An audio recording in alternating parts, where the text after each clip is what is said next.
just started doing those lately, and they're kind of fun. Good. We had a little 5-year-old yesterday who I gave him a Three, special tour. 2, 1.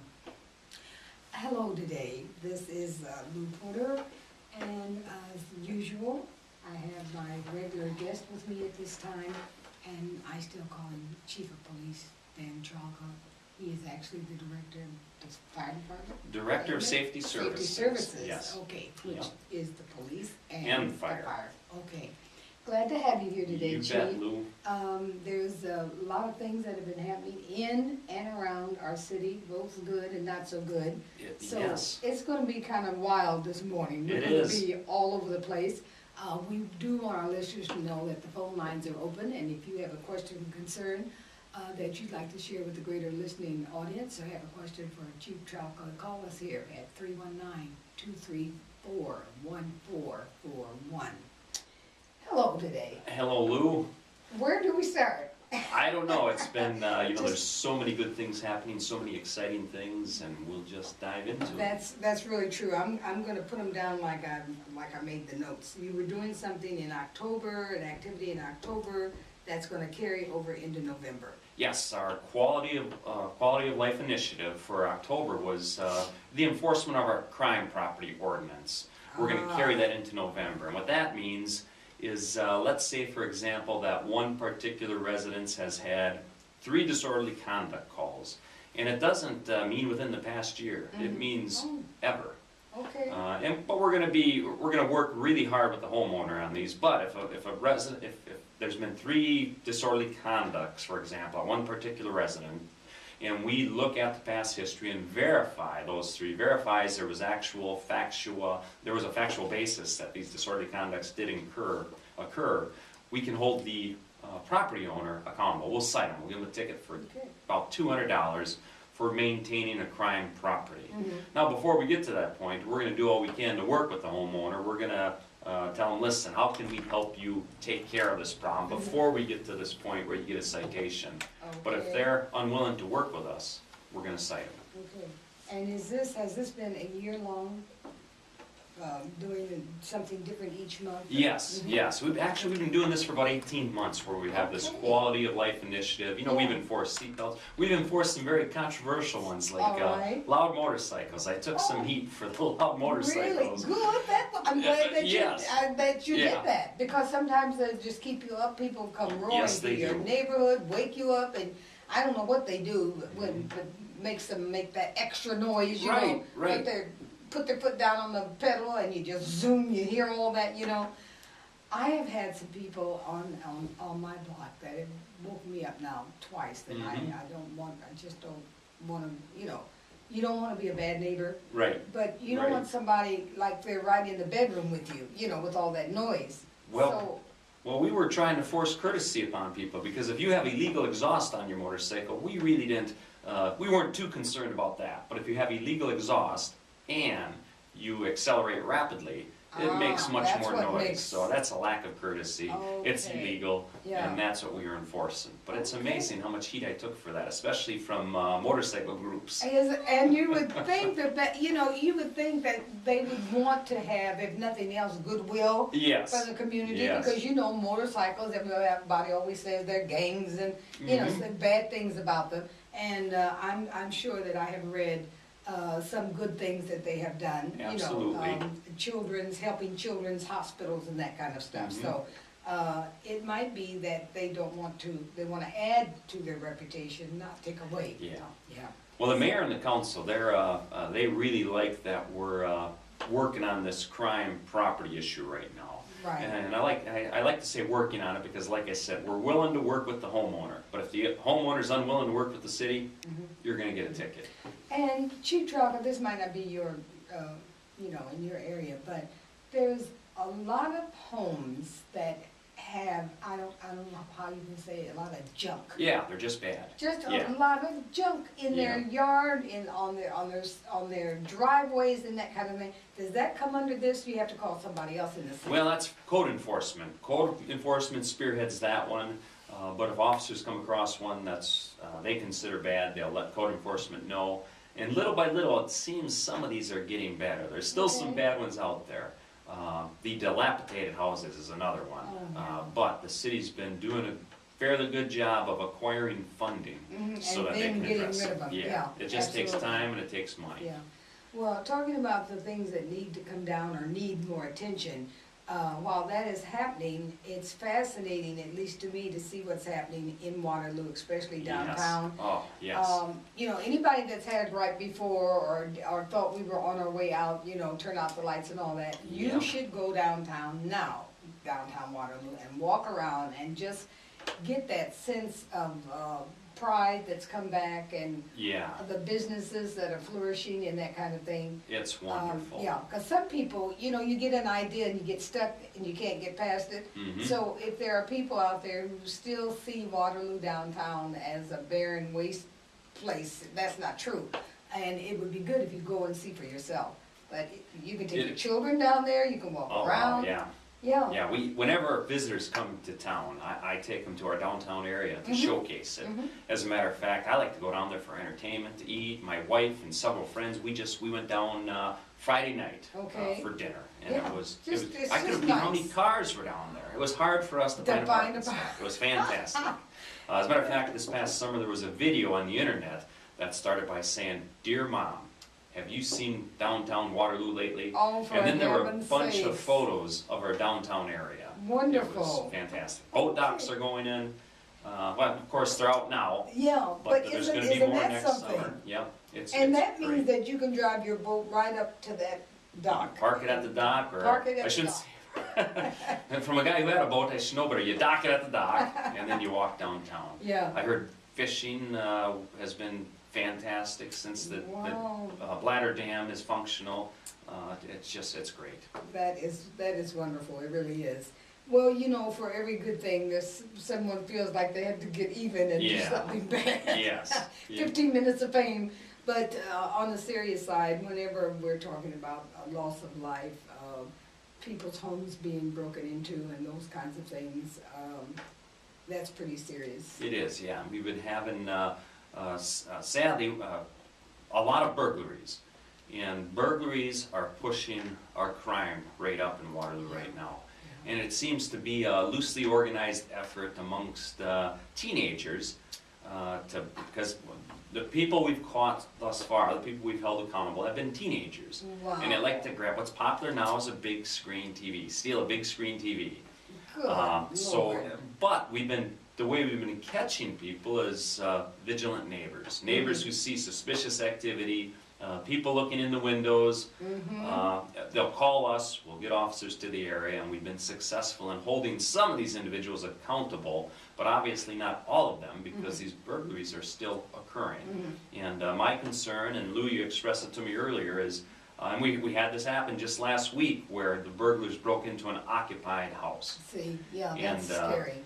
Sadly, there have been too many incidents throughout the country where burglars have broken into an occupied house, they've panicked, and the homeowner or somebody in the house ended up getting hurt or killed. Exactly. So that's my concern. That's scary, and as I told you, Chief, I also I have a concern for the elderly, for the handicapped, who would be in no position to defend themselves.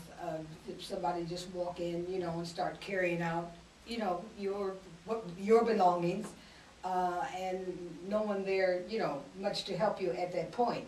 But invasions, that's kind of a scary kind of thing. I would imagine, even if you weren't there, if you come home into your home, which should be your sanctuary. Yeah, you feel violated. Sanctuary, exactly. You feel violated. And so that's rising, you're saying. It is. It's up substantially over last year.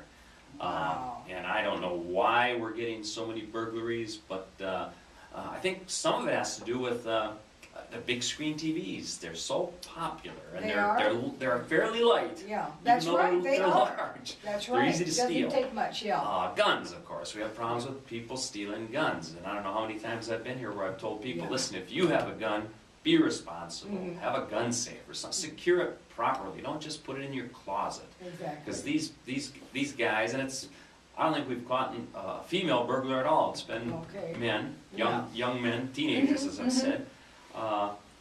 They just want to get in and out. Yeah. If they got to work to steal that. They're not going to break into your safe. They're not going to break into your gun safe. They're not going to break into a heavily secured area. But they will kick your door open. They'll come through a window. They'll try to be in and out in less than a minute. They'll grab your TV. They'll grab a laptop. Computers are popular now. iPads. Wow. These kids' games. I don't even know what they are. Me kids. But those are popular. Okay.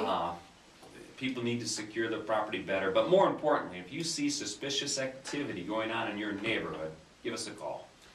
Tell me this, Chief, if you can. Since there was the shooting that involved the 8-year-old yes. young man, I don't know if all the facts have come out on this. This is just what I read in the paper. But that always raises a fear. And I understand that this gun place where you go to practice, yes, which I'm sure is legit and all of that, but they don't have anybody officially there. You just go by yourself or with your family, right, like this family did or whatever. It's like saying no lifeguard, right, on, you know, that kind of thing is what I compare that to. Sure. No lifeguard on duty. You're just out there doing what's legal for fun, I guess. To practice is the only thing, or hunters maybe, yes, you know, that kind of thing. But that was kind of scary. Do you know anything beyond that? What they do? Do you just it's strictly an individual thing, or is it a club? Do you go in groups? If I'm not mistaken, and it's a county facility if I'm not mistaken. It's governed by the County Board of Supervisors, and I'm sure there's some subcommittee that oversees it.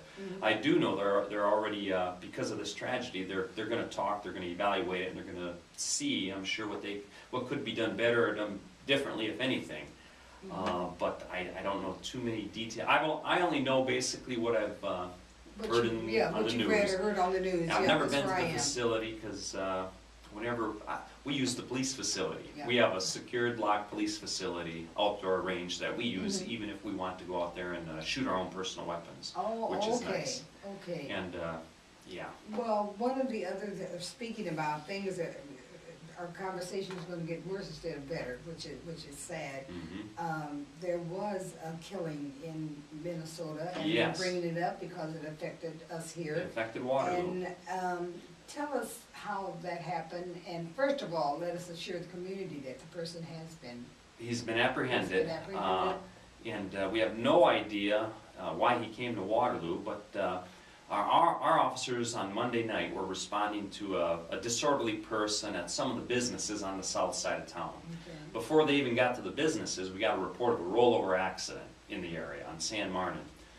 The officers get there, they're told that the driver of the car took off running, jumped the fence, and headed northbound. They ran the plate on the car. It was a Minnesota plate. What they learned is the car may be associated with a double homicide in Minnesota. So that makes the officers a lot more vigilant than just a regular rollover. So they go to the area where he was last seen going to, and they took him into, they spotted him walking on Olympic Drive. They're telling him to stop and put his hands up. As a matter of fact, we actually have it on video. He refuses to stop. He comes walking toward the officers with his hands outward toward the officers, but they can't tell if there's a weapon or anything on him. So one of the officers tases him. They take him into custody. He provides a false name. He's intoxicated, and it's ultimately learned that he's likely responsible for a brutal double slaying in Minneapolis, the death of his mother and a nephew, 13-year-old nephew. How horrible. And just horrendous from what the homicide detectives from Minneapolis were telling us. They were on scene. The detectives from Minneapolis were here very quickly. They even brought their own tow truck down to tow the car away. And what's nice is I talked to the detectives about 24 hours later, and they said they were wholly impressed with how well the Waterloo officers handled the scene and got the suspect into custody and how well it worked out. So that's nice to hear. I mean, the citizens, and this is a police department that belongs to the citizens, all citizens. And our citizens have a right to be proud of this police department. Yes, we're human, we make mistakes, but Waterloo residents, you pay your taxes, you pay for these men and women, you pay for this security. You've got a lot to to be proud of. And we're going to get into some more stuff here where, you know, when people need police, they call 911. Right. When other police departments need help, they call Waterloo. Okay. That's a good one. So Okay. we're proud of Well, that. that's been proven, and we can take that one step further because it was like the Wild West, I guess, for a moment there with bank robbery. Yeah. Yeah. We've taken we've taken 3 bank robbers in custody. The Waterloo Police Department has in the past week. There was a bank robbery in Frederica. How far is Frederica? 30 minutes. Okay. 30 minutes, straight And up what Highway direction? 63, Straight- north okay. of Waterloo. Okay. That bank was robbed. Sadly, that guy, that suspect, was from Waterloo. The FBI and Bramer County, they determined that he was the suspect and that he lived in Waterloo. And we sent officers and our TAC team to his house and took him into custody Friday night, I believe. Yeah. So that one was resolved. I think he was responsible for 2 bank robberies. In the second bank robbery, he apparently hit a bank employee with his pistol, with his weapon. Oh, no. Didn't fire it, but he hit him with the weapon. And then Tuesday, of course, I mean, it was all over the news, but there was a bank robbery in Maynard, Iowa. The suspects took off in their car. Officers pursued, and the suspects opened fire on the officers, hitting 2 officers. One is still in the hospital, as a matter of fact, here in Waterloo. They crashed their car near Frederica, where the bank had been robbed a week earlier, and jumped out of the car and took off into a wooded area. So they were asking for help in Bramer County in that case. We sent our tactical vehicle up there. We sent some of our SWAT officers. We sent some of our snipers. And about 7 o'clock that night, 2 Waterloo officers spotted these guys crawling in a ditch and took them into custody. How amazing, you know. And they were armed when they took them into custody. Yeah. Small towns, I don't think we expect small towns to be robbed. No. You know, and You that's don't. when we get fooled. Right. Because it just doesn't click, you know. You think Yeah. about the city and you think about, you know, the big bank or, you know, some Yeah. diversion or something. But it seems like to me we have been having bank robberies right along. Yeah, but You know. none recently in Waterloo. I can't, you know, there have been. But surrounding areas, Yes. yeah. But it can happen anywhere, you know. Yes. And Chief Trelka, tell us this. Do you believe, or is there any evidence that, especially around holidays, not so much Thanksgiving, but near Christmas, that there are more robberies and stuff like that? You know, I don't have statistics to support it, but I would venture, Probably I do. venture to say yes. Okay. My theory is yes, because you know, let's say there's somebody who's not working, and they do want to get a gift for somebody. Who knows what they'll resort to get that gift to make a little money. Yeah.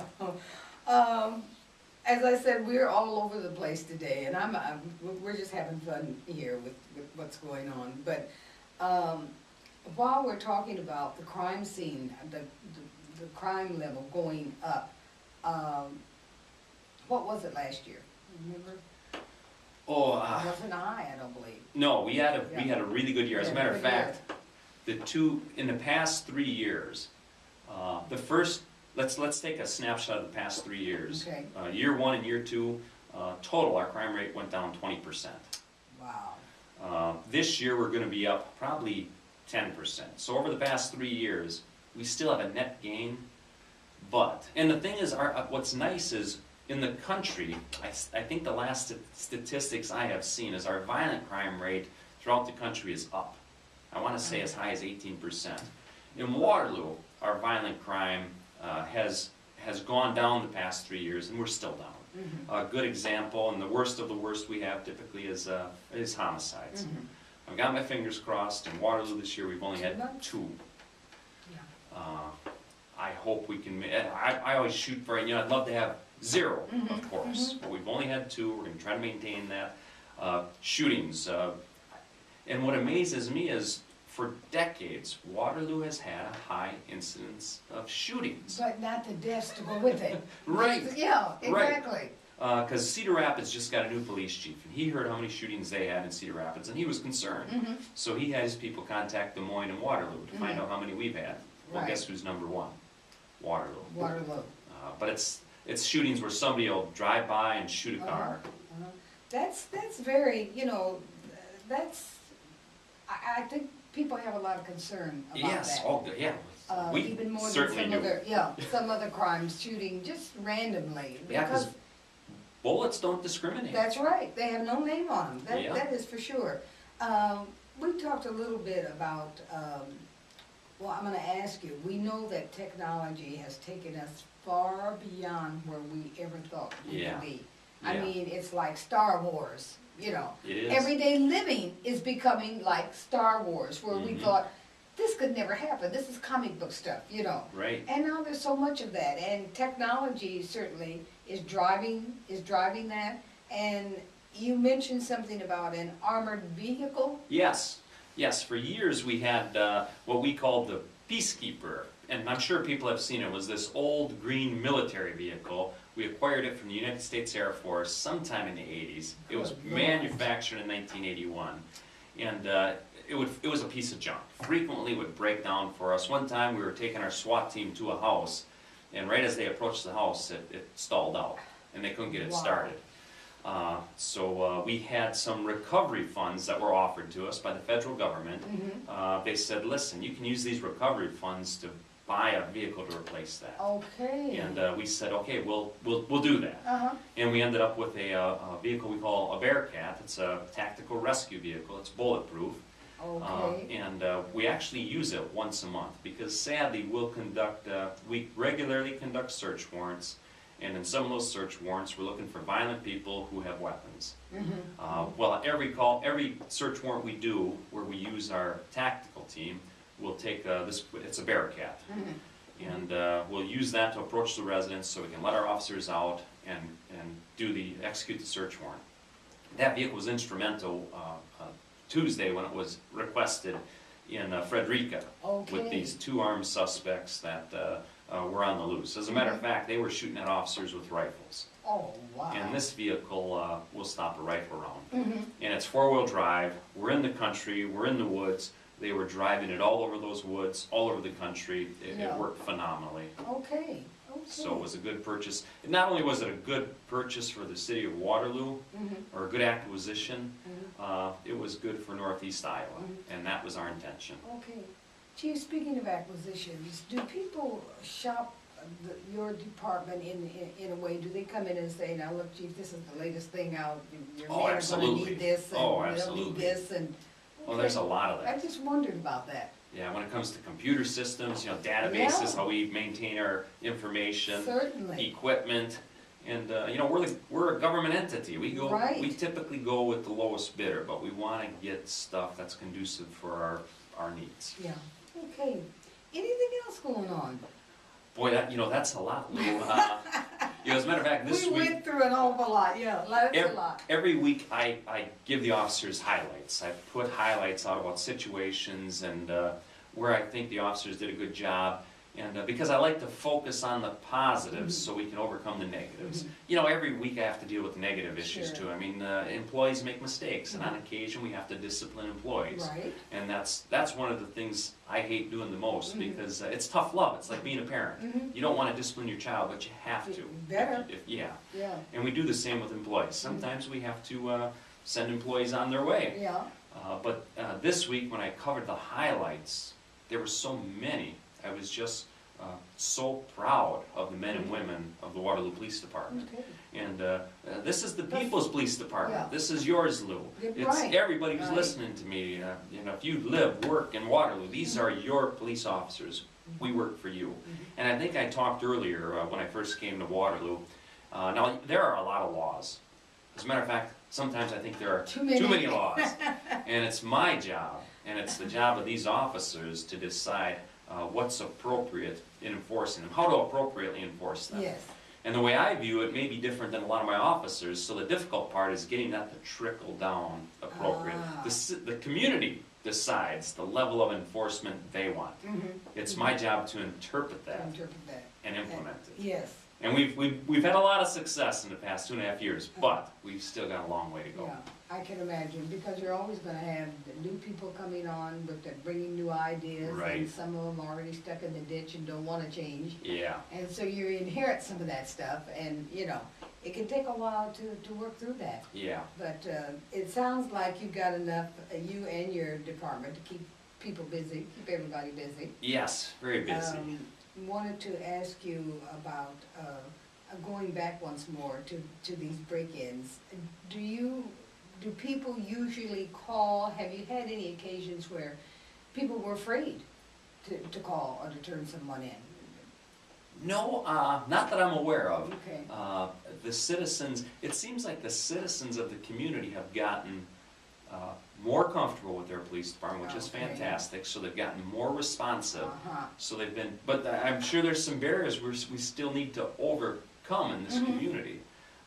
But they've been great about calling, especially on the burglaries. The burglaries we've been solving have been because people have been calling. The new crime tip line has been phenomenal. Okay.